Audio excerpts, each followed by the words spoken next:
తెలుగు రాష్ట్రాల్లో పరువు హత్యలు ఎక్కడో ఒక దగ్గర జరుగుతూనే ఉన్నాయి.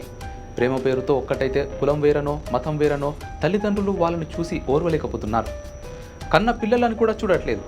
చిన్నప్పటి నుంచి అల్లారు ముద్దుగా పెంచిన సరే కులమత విద్వేషాలు వాళ్ళ కన్న ప్రేమను సైతం కాదని వాళ్ళ ప్రాణాలు తీసేలా సిద్ధమయ్యేలా చేస్తున్నాయి. అలాంటి దారుణ సంఘటనే చిత్తూరు నగరంలో చోటు చేసుకుంది.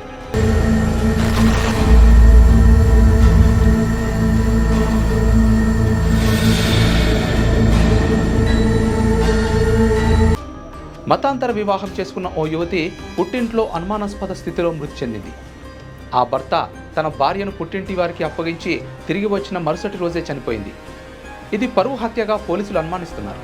చిత్తూరు పట్టణానికి చెందిన యాస్మిన్ బాను అనే యువతి చిత్తూరు జిల్లాలోని పూతలపట్టకు చెందిన సాయితేజను ప్రేమించింది.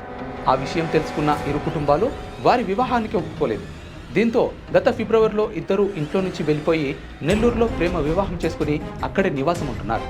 కాగా ఇటీవల యువతి తండ్రికి సీరియస్గా ఉందని కుటుంబ సభ్యులు ఆమెకు ఫోన్ చేయడంతో యాస్మిన్ కన్నవారింటికి వచ్చింది. అయితే మరుసటి రోజు యాస్మిన్ అనుమానాస్పద రీతిలో మృతి చెందింది. సమాచారం అందుకున్న పోలీసులు విచారణ చేపట్టగా ప్రేమ వివాహం చేసుకుని పరువు తీశావని తండ్రి తిట్టడంతో మనస్తాపం చెంది రాత్రి తన గదిలో ఉరివేసుకుందని ఆమె తల్లి పోలీసులకు స్టేట్మెంట్ ఇచ్చింది. దీంతో పోలీసులు ఆ గదిలో పరిశీలించారు. ఉరివేసుకున్న ఆనవాళ్లు ఏమీ లేకపోవడంతో అనుమానించి యాస్మిన్ తల్లిని సోదరిని అదుపులోకి తీసుకున్నారు. తండ్రితో పాటు పలువురు బంధువులు పరారీలో ఉన్నారు. వారి కోసం గాలిస్తున్నట్లు పోలీసులు చెప్పారు. ఈ కేసును పరువు హత్య కోణంలో దర్యాప్తు చేస్తున్నట్లు తెలిపారు. అయితే విషయం తెలుసుకున్న భర్త తన భార్యను కన్నవారి చంపేసి మార్చిలో శవాన్ని చూపించారంటూ తీవ్రంగా విలపించాడు.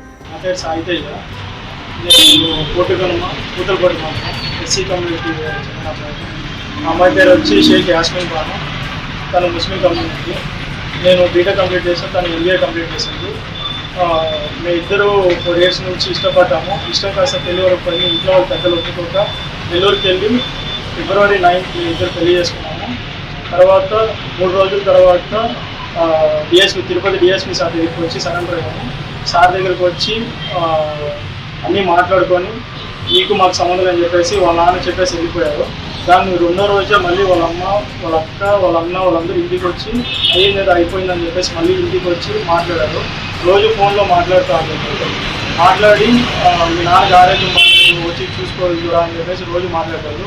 2 రోజుల క్రితం వాళ్ళ అన్న వచ్చాడు. ఒక 2 గంటల సేపు కూర్చొని తీసుకోపోతాను చెప్పేసి ఫోర్స్ చేసి మాట్లాడితే నేను పంపించాను చెప్పేసి చెప్పాను. ఒకవేళ అలా ఉంటే నేను వచ్చి నేను చూపించుకొని వస్తాను చెప్పేసి ఊరికి వచ్చాను. మార్నింగ్ ఒక 11:30కి వచ్చాను.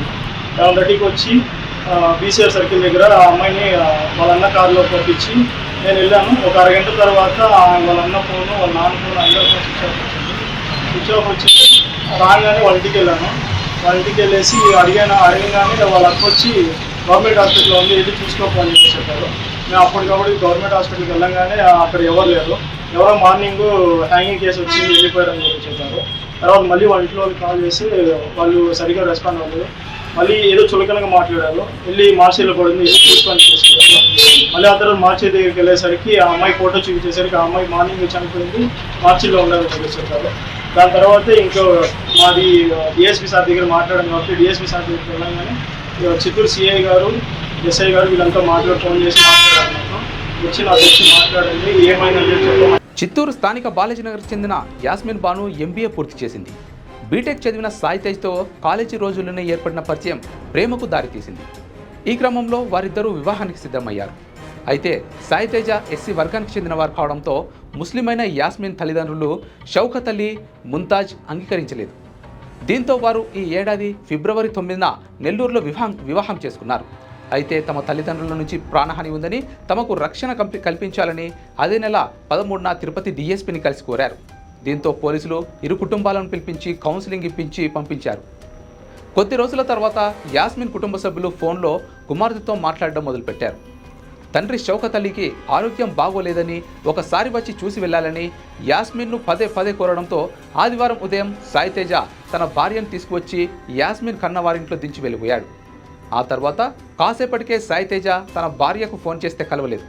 దీంతో అనుమానం వచ్చి నేరుగా వారింటికి వెళ్ళగా యాస్మిన్ ఇంట్లో లేదని, ఆత్మహత్య చేసుకోవడంతో ప్రభుత్వాసుపత్రి మార్చిలో ఉందని సమాధానం చెప్పడంతో ఆసుపత్రికి వెళ్లి భార్య మృతదేహాన్ని చూసి బోరున విలిపించాడు.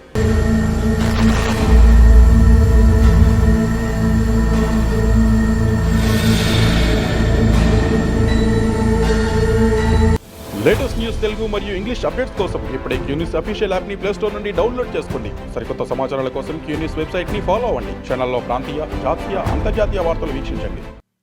లైక్ చేయండి.